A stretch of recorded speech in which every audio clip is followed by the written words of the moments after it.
Welcome into Seahawks Today. I'm your host, Will Ortner, and that was an absolute barn burner from your Seattle Seahawks. Now, did they take their foot off the gas just a little bit? Yeah, but you know what? At the end of the day, a victory is going to be A-OK. Now, they did end up pulling away and scoring a few more points than what we have over here on our score, but that's okay. Seahawks win this game 44-22, and that is an absolute butt whooping for your Seattle Seahawks. But before I get into the most important things of the day, I do want to make sure that I say thank you. Thank you so much. We've been on the road to 75K for the last couple of weeks or so, and we finally got there. So I want to say thank you to everyone who subscribed. Man, that's freaking awesome. If you haven't had a chance to subscribe to the channel yet, please make sure that you do. We have free Seattle Seahawks content coming out every single day that you do not want to miss. So I got some key players going through this game for your Seattle Seahawks, and I think the first one, obviously, most importantly, has to be DeMarcus Lawrence.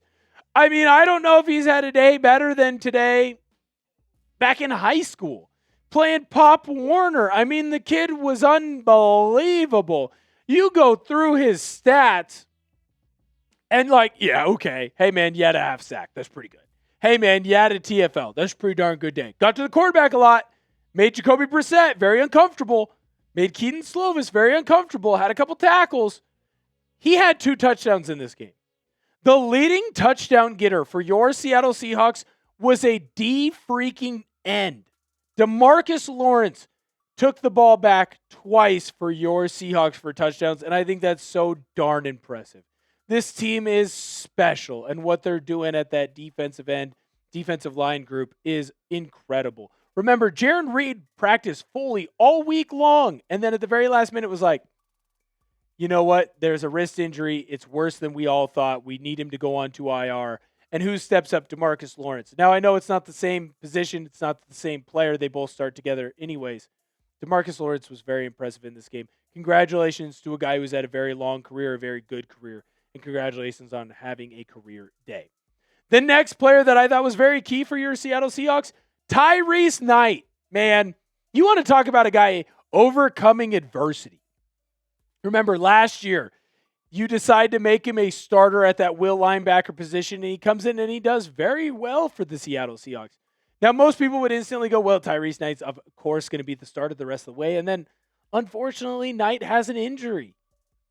He misses most of the preseason, right? He basically just shows up and is able to play week 1, and after the first couple of weeks of playing, well, he loses his spot to Drake Thomas. He wasn't doing too hot, and so you're seeing less and less of Tyrese Knight out there for your Seahawks.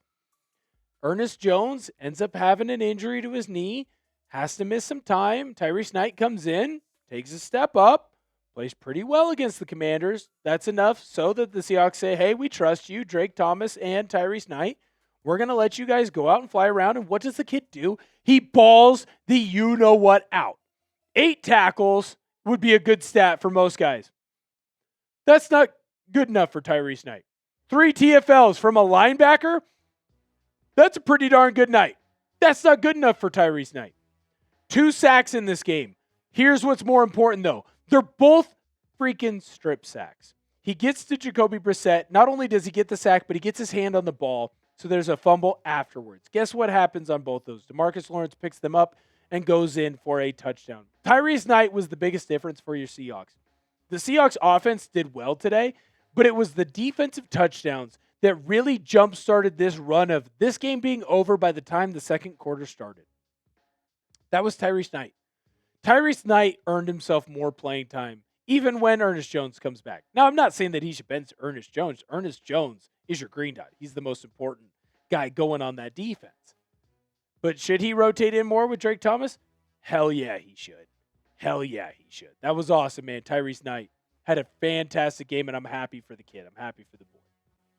The next key player for your Seattle Seahawks, Jaxon Smith-Njigba. Look, man, he's been the offensive player of the year according to PFF through the midseason. It's no shocker, and it's weird to say this, but did he have a down day?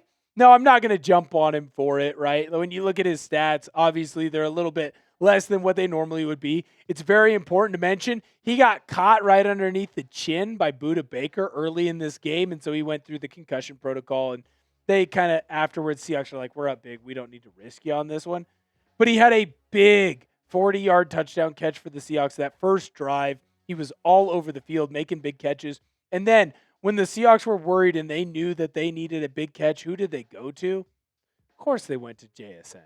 Of course they went to JSN. They found a way to keep feeding the beast. And even though this game was out of hand early and the Seahawks knew that they didn't need to waste hits on Jaxon Smith-Njigba, they kind of held off on him. Hey, you're going to have a big game against the LA Rams next week. Make sure that he's 100% ready to go. He still has 93 yards. How crazy is that? That we're talking about a Seahawks wide receiver, Jaxon Smith-Njigba. Hey, it's an off game for the kid, and he had 93 yards. Unfreaking believable, and congratulations to him, by the way. First receiver in the NFL of 2025 season. 1,000 yards receiving, man. He's special.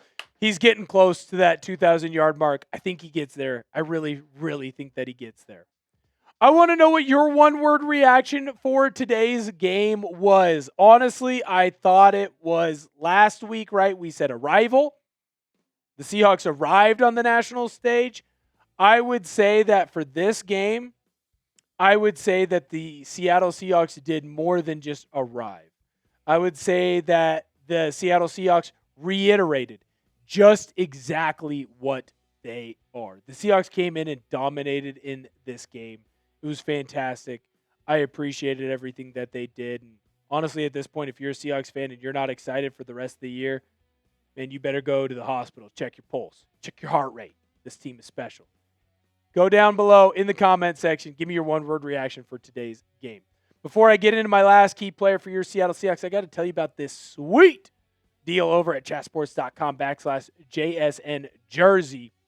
They got this thing for $40 off. Look at him.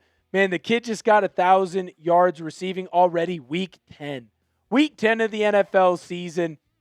He's been a special player. PFF has him as the offensive player of the year. Chatsports.com/JSN jersey. $40 off. Chatsports.com JSN jersey. Don't miss out. $40 off. Chatsports.com JSN jersey. The last key player that I have for your Seattle Seahawks in this one is Sam Darnold. Now, I am going to do some complaining, but before I do the complaining, I do need to make sure that I give him his flowers. I mean, shoot, the Seahawks did not need that much from Sam Darnold in this one. The rushing attack did very freaking well. Very impressed with Kenneth Walker and Zach Charbonnet. But I think what's more important is that when Sam Darnold was called upon, man, the kid did serve. 10 for 12 in this one. Now, he didn't get to 200 yards. The problem is like the weird turnovers, and we'll get into those in a little bit, but not all of them were Sam Darnold's fault. I felt like the things that Sam Darnold could control, he did to a very good degree right now. I mean, shoot, he's finding open receivers. Cooper Kupp, multiple times, he found him on key third downs.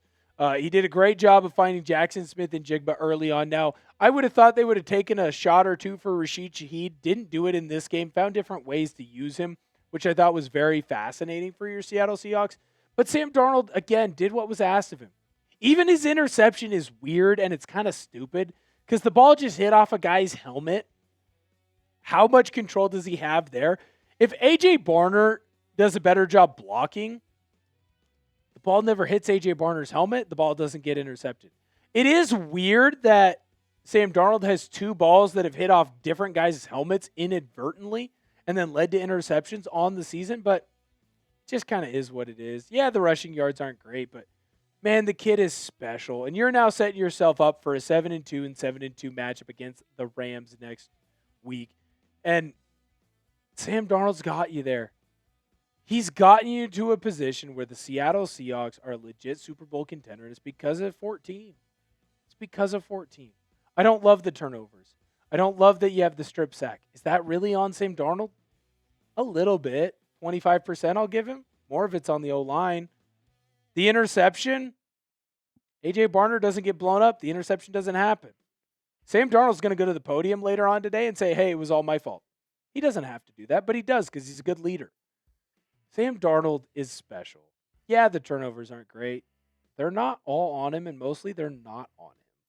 and they'll get that thing figured out. I blame more of those around him not doing their job and setting himself up for a bad spot. 10 for 12, man. That's freaking special. I want to say thank you again so much. We've been on the road to 75K subs, but this is not the end. Obviously, we've been working our butts off here on Seahawks Today, trying to get to that 75K mark. We did. Thank you so much. We appreciate every single one of you. Make sure that you are subscribed to the channel if you are not, because guess what? The road to 100K starts now. Thank you for 75. We're going to get to 100K subs. Again, Seahawks win 44-22 over the Arizona Cardinals. Absolute butt-kicking BTA from your Seattle Seahawks. And, of course, remember, whenever you like Seahawks victories, make sure that you like the video as well. We appreciate you here at Seahawks Today. Thank you guys so much for tuning in. And, of course, whenever the Seahawks get a dub, it's a good day for us, and it's a good day for you as well at home. Thank you again for tuning in. We'll see y'all next time.